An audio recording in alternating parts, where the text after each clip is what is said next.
أعوذ بالله من الشيطان الرجيم. بسم الله الرحمن الرحيم.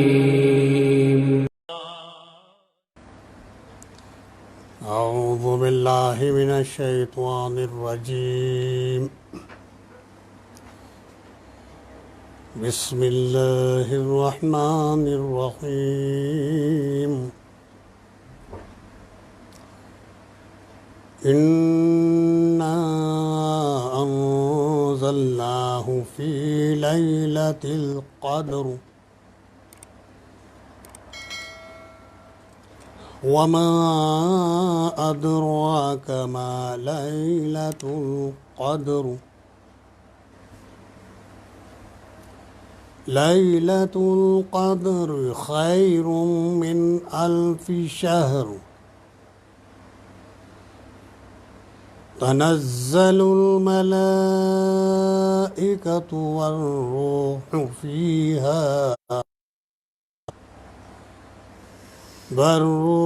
فيها بإذن ربهم من كل أمر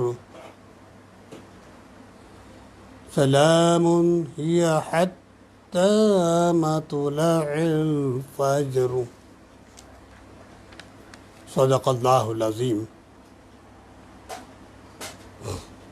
ہم نے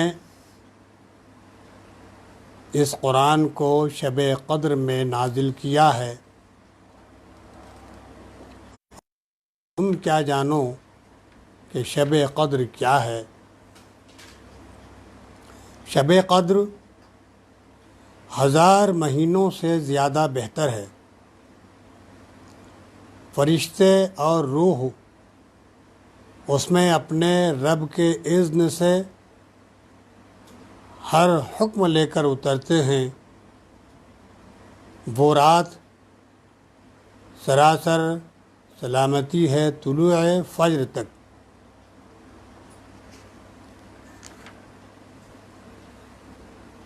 یہ سورۃ القدر کی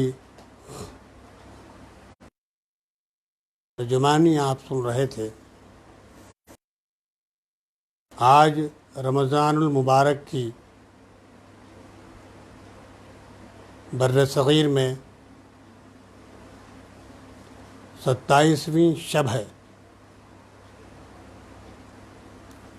اور علماء جمہور کا یہ کہنا ہے کہ رمضان المبارک کے آخری عشرے کی طاق راتوں میں سے یہ طاق رات 27ویں شب قدر کہلاتی ہے. کہ حدیث میں یہ کہا گیا ہے، حضرت عبادہ بن صامت رضی اللہ عنہ کی روایت ہے کہ رسول اللہ صلی اللہ علیہ وسلم نے ارشاد فرمایا کہ شب قدر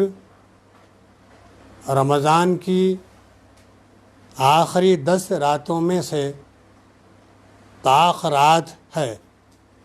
21ویں یا 23ویں یا 25ویں یا 27ویں یا 29ویں یا آخری. مسند احمد کا حوالہ دیا جا رہا ہے. یہ رات جس کو تلاش کرنے کی حدیث میں تاکید کی گئی ہے کہ رمضان کے آخری عشرے میں جو تاخر آتے ہیں ان میں کوئی ایک رات قدر کی ہوتی ہے اور اس رات میں عبادتوں کی بڑی اہمیت ہے. رب کائنات نے اس رات کی جو فضیلت بیان کی ہے، حدیث میں جو اس رات کی فضیلت بیان کی گئی ہے وہ یہ ہے کہ نبی کریم صلی اللہ علیہ وسلم ارشاد فرماتے ہیں، بخاری اور مسلم متفق علیہ یہ حدیث ہے، حضرت ابو ہریرہ رضی اللہ تعالی عنہ روایت کرتے ہیں کہ نبی کریم صلی اللہ علیہ وسلم نے ارشاد فرمایا، من قام لیلۃ القدر ایمانا و احتسابا غفر له ما تقدم من ذنبی، جو شخص شب قدر میں ایمان کے ساتھ اور اللہ کے اجر کی خاطر عبادت کے لیے کھڑا رہا، اس کے تمام پچھلے گناہ معاف ہو گئے۔ اور جیسا کہ اس سے پہلے مسند احمد کی روایت گزر چکی ہے، طاق راتوں میں سے کوئی ایک رات شب قدر ہوتی ہے۔ بڑے خوش نصیب ہیں وہ لوگ جو اس مہینے کو پاتے ہیں، اس کی قدر کرتے ہیں، اس کا احترام کرتے ہیں، اس کی رحمتوں، فضیلتوں اور سعادتوں سے ہمکنار ہوتے ہیں، دن میں روزوں کا اہتمام کرتے ہیں، قیام لیل کرتے ہیں، جو ایمان اور احتساب کے ساتھ روزوں کا اہتمام کرتے ہیں، ان کو بھی بشارت دی گئی ہے کہ اللہ تعالیٰ ان کے پچھلے گناہوں کو معاف کر دیتا ہے۔ اور شب قدر کی فضیلت بھی یہی آئی ہے کہ جو لوگ اس کو پاتے ہیں، اس کا احترام کرتے ہیں، اس کی قدر کرتے ہیں، اس میں عبادات کا اہتمام کرتے ہیں، مغرب سے لے کر فجر تک مسلسل ذکر، تلاوت، تہجد، تراویح، تینوں نمازوں کا جماعت کے ساتھ اہتمام، استغفار، توبہ اور تلاوت کا اہتمام کرتے ہیں، اللہ تعالیٰ ان کے پچھلے گناہوں کو معاف فرما دیتا ہے۔ اس سے بڑھ کر بد نصیب کون ہو سکتا ہے کہ جو رمضان کا مہینہ پا کر بھی اپنی مغفرت کا سامان نہ کرے۔ اس سے بڑھ کر بد نصیب کون ہو سکتا ہے کہ جو رمضان کا آخری عشرہ پاتا ہے، تاخراتوں کو چھوڑ دیتا ہے، اپنی مغفرت کا سامان نہیں کرتا ہے، شب قدر کو حاصل نہیں کرتا ہے، تو یہ بڑی بد نصیبی کی بات ہے۔ اللہ کا فضل و احسان ہے کہ اس نے ہم کو پھر ایک موقع رمضان کی رحمتوں برکتوں کو حاصل کرنے کا عنایت فرمایا ہے۔ بڑے خوش نصیب ہیں وہ لوگ جو رمضان کی عبادات میں پیش رہتے ہیں، انفاق فی سبیل اللہ کا اہتمام کرتے ہیں، قرآن مجید کی تلاوت کا اہتمام کرتے ہیں، روزوں کا اہتمام کرتے ہیں، قیام لیل کا اہتمام کرتے ہیں، تہجد کا اہتمام کرتے ہیں، استغفار کا اہتمام کرتے ہیں، تو اللہ تعالیٰ بشارت دے رہا ہے ان کی مغفرت کے لیے۔ برادران محترم،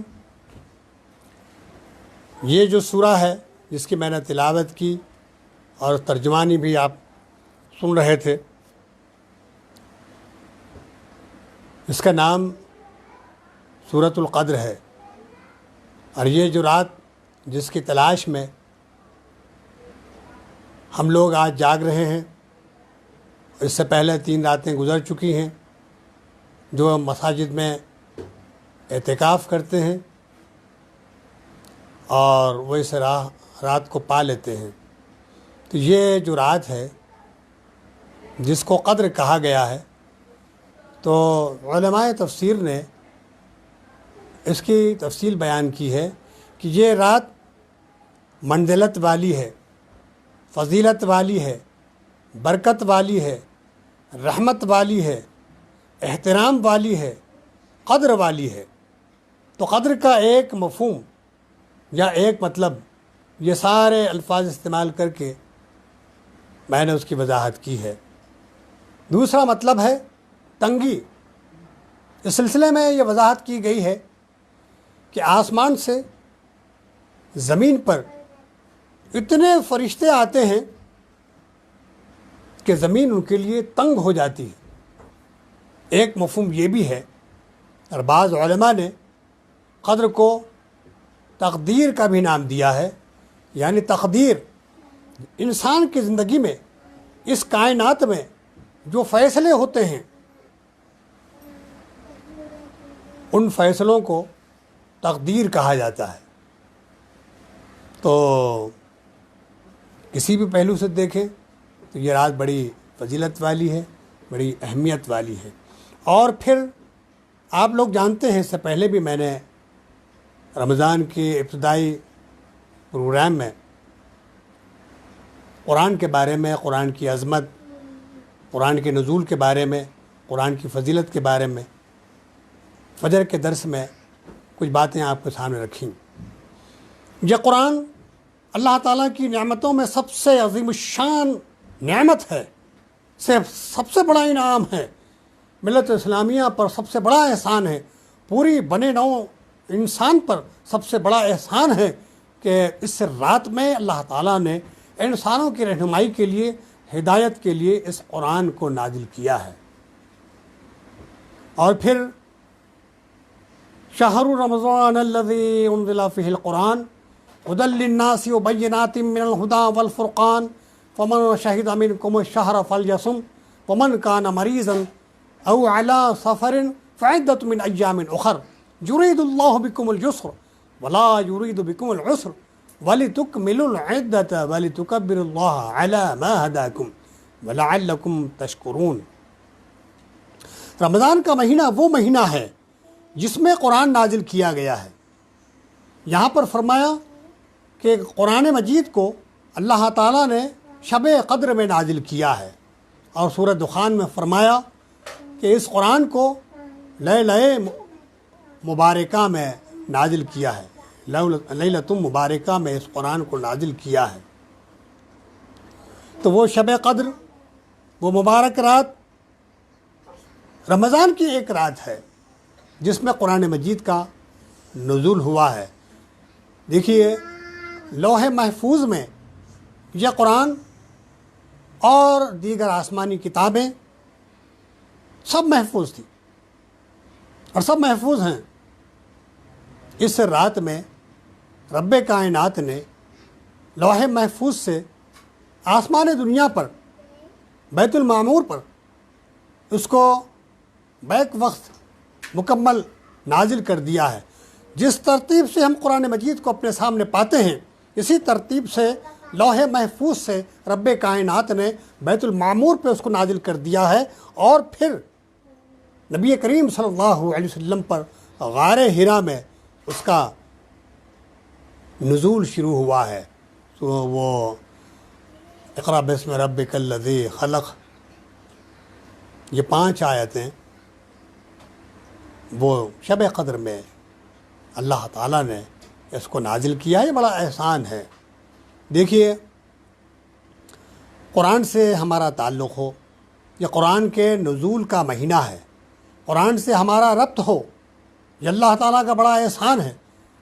خیرکم من تعلم القرآن وعلمہ، تم میں بہترین شخص وہ ہے جو قرآن سیکھے، قرآن سکھائے، قرآن کی تعلیم حاصل کرے، قرآن کی تعلیم دے، قرآن کا علم حاصل کرے، قرآن کا علم عام کرے، قرآن پڑھے، قرآن سمجھے، قرآن پر عمل کرے، قرآن کی طرف لوگوں کو دعوت دے۔ یہ امانت ہے اللہ کی طرف سے ہم مسلمانوں کے پاس، سارے انسانوں تک پہنچانے کی ذمہ داری میری اور آپ کی ہے۔ لہٰذا اس قرآن کے ساتھ ہمارا تعلق کیسا ہو؟ عقیدت مندانہ ہو، یہ کتاب ثواب بھی ہے، یہ نظام زندگی بھی ہے، یہ اللہ کا آخری دستور بھی ہے، یہ ہدایت نامہ بھی ہے، یہ نور بھی ہے، یہ بشارت بھی ہے، یہ اللہ تعالیٰ کی طرف سے شفا بھی ہے۔ سارے انسانوں کی رہنمائی کے لیے رب کائنات نے اس کتاب کو نازل کیا ہے۔ ہم اس پر غور کریں کہ یہ سب سے بڑا احسان ہے جو اللہ تعالیٰ نے انسانوں پر کیا ہے۔ اس لیے اس رات کی بہت بڑی فضیلت ہے کہ اللہ تعالیٰ نے اس میں قرآن کو نازل کیا ہے۔ پھر یہ کتاب کیا ہے؟ فرمایا کہ تبیانا لکل شیء، سورہ نحل کی وہ 88 89 آیت میں یہ بات کہی گئی ہے، تبیانا لکل شیء، انسانوں کی ہدایت اور رہنمائی کے لیے جتنے مضامین ضروری ہیں وہ سب کھول کر بیان کر دیے گئے ہیں۔ ھذا بیان للناس، یہ لوگوں کے لیے بیان ہے، یہ نصیحت ہے، یہ بشارت ہے، یہ ہدایت ہے، محسنین کے لیے، متقیوں کے لیے، یہ شفا ہے لوگوں کے لیے، اور رہنمائی ہے سارے انسانوں کے لیے۔ اور پھر قرآن مجید میں تکرار کے ساتھ یہ بات بھی کہی گئی ہے، لقد یسرنا القرآن للذکر، ذکر کے لیے، یاد دہانی کے لیے، نصیحت حاصل کرنے کے لیے، عبرت حاصل کرنے کے لیے، رہنمائی کے لیے یہ کتاب آسان کر دی گئی ہے۔ بس ہے کوئی جو اس سے نصیحت حاصل کرے؟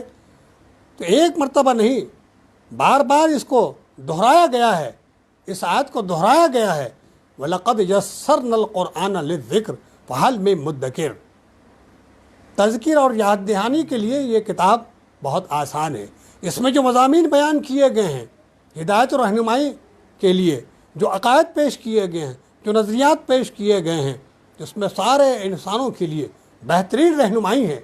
کوئی ایسا مضمون نہیں ہے جو سمجھ میں نہ آتا ہو۔ یہ اللہ کی کتاب ہے۔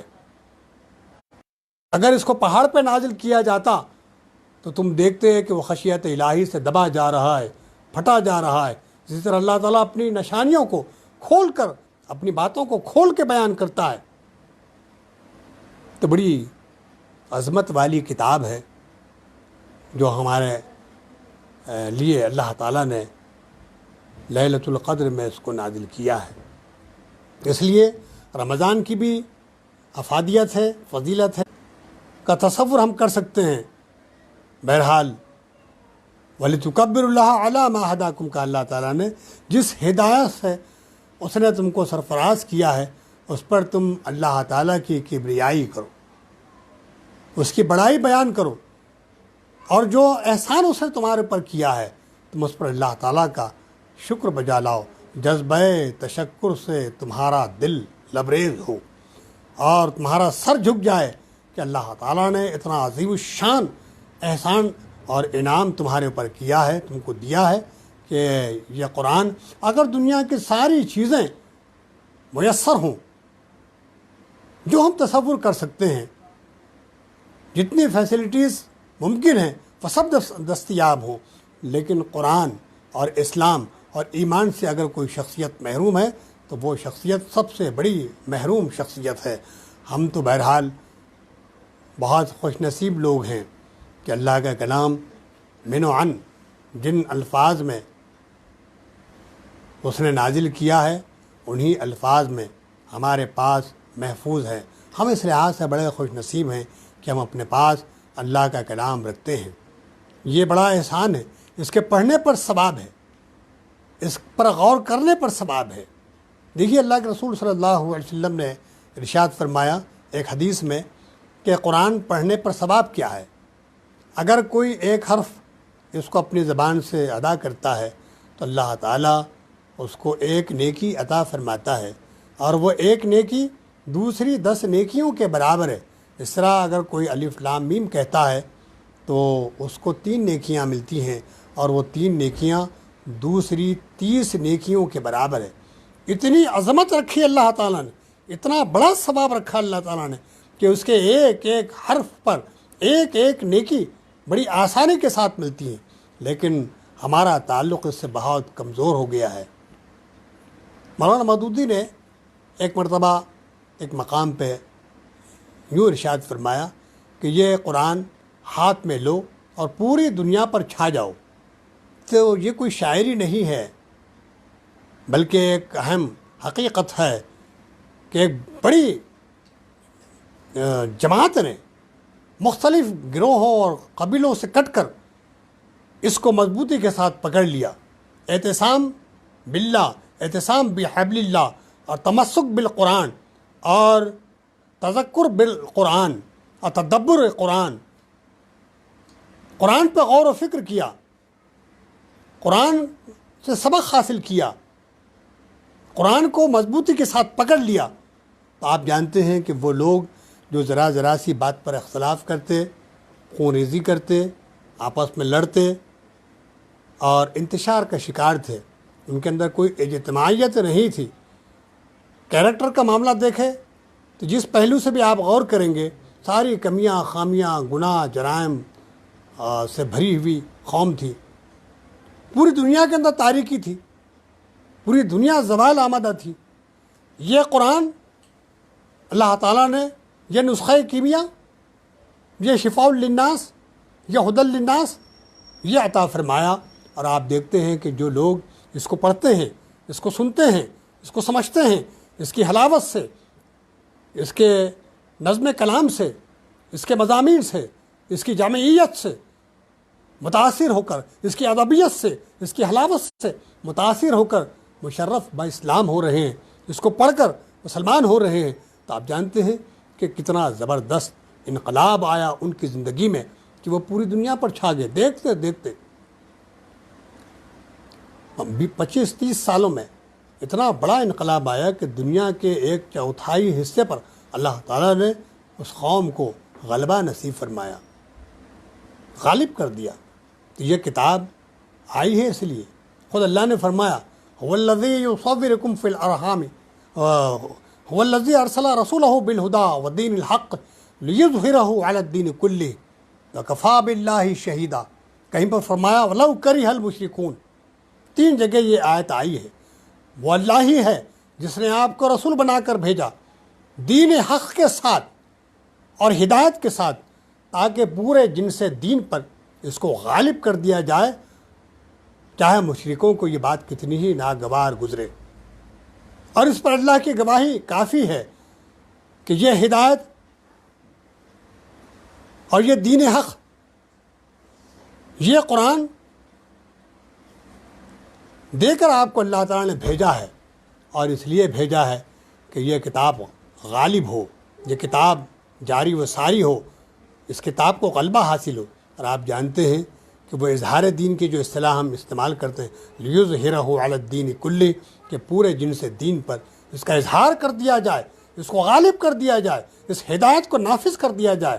تو آپ دیکھتے ہیں کہ وہ لوگ جو انتشار کا شکار تھے، اجتماعیت پیدا ہو گئی، اور پھر ایک عورت تن تنہا سونا اچھالتی ہوئی سفر کرتی ہے، اس کو کوئی خطرہ نہیں ہے، امن و امان قائم ہو جاتا ہے۔ اسی کتاب کے نتیجے میں زبردست انقلاب اس قوم میں آ جاتا ہے۔ تو یہ بہرحال شاہ کلید ہے، ماسٹر کی ہے۔ جس مسئلے کے قفل پر آپ اس کو لگائیں گے وہ مسئلہ کھلتا چلا جائے گا۔ چھوٹے چھوٹے فقروں میں رب کائنات نے اپنے مضامین کو کھول کے بیان کیا ہے، لہٰذا اس سے اپنے تعلق کو مضبوط کرنا، اس کو بار بار پڑھنا، اور یہ قرآن کے معنی خود ہیں کہ بار بار پڑھی جانے والی کتاب۔ لیکن یہ المیہ ہے، یہ افسوسناک پہلو ہے کہ دنیا میں سب سے زیادہ پڑھی جانے والی کتاب قرآن مجید، لیکن اس کے باوجود سب سے زیادہ بغیر سمجھے پڑھی جانے والی کتاب دنیا میں کوئی ایسی کتاب نہیں ہے۔ معمولی اخبار کو بھی آپ دیکھیں تو اس کو لوگ سمجھ کر پڑھتے ہیں۔ کوئی ایک چھوٹی سی کتاب بھی، پمفلٹ کیوں نہ ہو، اس کو آپ لیجئے، چاہے کسی زبان میں کتاب ہو، تو اس کو بغیر سمجھے کوئی پڑھتا نہیں۔ لیکن یہ کتاب ایسی ہے کہ اس کو بغیر سمجھے لوگ پڑھتے ہیں، جبکہ بغیر سمجھے پڑھنے پر بھی ثواب رکھا ہے اللہ نے، لیکن یہ کتاب اس لیے نہیں آئی ہے کہ آپ صرف ثواب حاصل کریں، یہ آئی ہے آپ کو نظام زندگی دینے کے لیے، طریقہ زندگی دینے کے لیے، آپ کی اقتصادیات کو سدھارتے ہیں، لوگوں کے ایمان کو بناتے ہیں، لوگوں کے نظریات کو درست کرتے ہیں، لوگوں کا تزکیہ کرتے ہیں، ہمہ پہلو تربیت کا سامان کرتے ہیں۔ اسی کتاب کے ذریعے سے اصلاح ہوئی ہے۔ قرن اول میں اسی کتاب نے انقلاب لایا ہے، اسی کتاب کی وجہ سے لوگ دنیا میں کامیاب ہوئے ہیں، اور آخر دور میں بھی اسی کتاب کے نتیجے میں لوگ کامیاب ہوں گے۔ تو بڑی اہم ذمہ داری ہے ہماری، ملتی ہے کہ اس سے پہلے کی امتوں کی عمریں زیادہ تھی، لوگ زیادہ عبادات کرتے تھے، 100 اور 150 200 سالوں تک مسلسل عبادات کرتے تھے، تو صحابہ کو رشک ہوا، تو پھر یہ آیت یہ سورہ نازل ہوئی کہ یہ ایک رات اگر کوئی اس کو پا لیتا ہے تو اپنی مغفرت کا سامان کرتا ہے، اور 1000 مہینوں کی عبادات سے بہتر ہے یہ رات کی عبادات، خیر کہا بہتر ہے۔ تو بہرحال بڑے خوش نصیب ہیں وہ لوگ جو اس رات کو پاتے ہیں۔ پھر دیکھیے فرشتے اور روح اس میں اپنے رب کے حکم سے ہر حکم لے کر اترتے ہیں، یعنی وہ بطور خود نہیں آتے بلکہ اپنے رب کے اذن سے آتے ہیں، اور ہر حکم سے مراد وہی ہے جسے سورہ دخان آیت نمبر 5 میں امر حکیم یعنی حکیمانہ کام کہا گیا ہے۔ اور تفصیل میں یہ بات بھی ملتی ہے کہ سال میں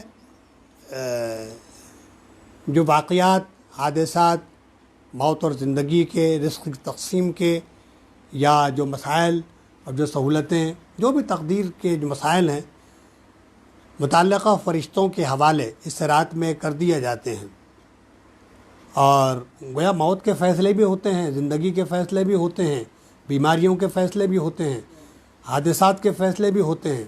اب اس وقت کورونا وائرس کا، کووڈ-19 کا دور چل رہا ہے، لاک ڈاؤن جاری ہے، تو آپ کیا سمجھتے ہیں یہ یوں ہی ہو گیا ہے؟ وہ فیصلوں کا نفاذ متعلقہ فرشتے آسمان سے وہ فیصلوں کو لے کر آتے ہیں اور اس کا نفاذ کرتے ہیں۔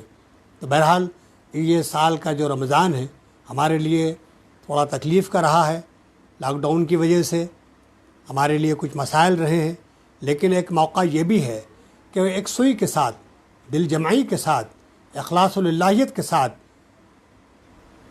ہم اس ملی ہوئی سہولت یا ملی ہوئی مہلت کا پورا فائدہ اٹھائیں اور قرآن مجید کو پڑھیں اور سمجھیں۔ پھر یہ رات کیا ہے؟ سراسر سلامتی ہے طلوع فجر تک، یعنی شام سے صبح تک وہ پوری رات خیر ہی خیر ہے، ہر شر اور ہر فتنے سے پاک ہیں۔ فرشتوں کا نزول ہوتا ہے، فرشتے مصافحہ کرتے ہیں، اور وہ لوگ جو ایمان والے ہیں، وہ لوگ جو متقی پرہیزگار ہیں، اللہ کی عبادت کرنے والے ہیں، تو ان سے مصافحہ کرتے ہیں تو ان پر رقت طاری ہوتی ہے، وہ دعائیں کرتے ہیں، ان کی دعاؤں کو قبول کیا جاتا ہے، مغفرت کا سامان ہوتا ہے۔ تو اس رات میں ہم زیادہ سے زیادہ ثواب حاصل کرنے کی کوشش کریں، مغفرت حاصل کرنے کی کوشش کریں، تلاوت کریں، اور تہجد کا اہتمام ہو۔ تراویح تو ہم نے پڑھ لی ہے، ابھی 2 نمازیں باقی ہیں، ایک تہجد ہے اور ایک فجر ہے۔ تو جو لوگ اس طرح اس رات کی شب بسری جسے کہتے ہیں، رات کو گزارتے ہیں اور استغفار کا ورد کرتے ہیں، توبہ کرتے ہیں، اصلاح کرتے ہیں، بار بار پلٹتے ہیں، جو موقع اللہ نے دیا ہے اس کا پورا فائدہ اٹھاتے ہیں۔ دیکھیے یہ 720 گھنٹے، اگر 30 دن ہوتے ہیں تو 720 گھنٹے ہم کو ملتے ہیں، اور اگر 29 دن ہوتے ہیں تو اس میں سے 24 گھنٹے نکال لیجئے، تو 696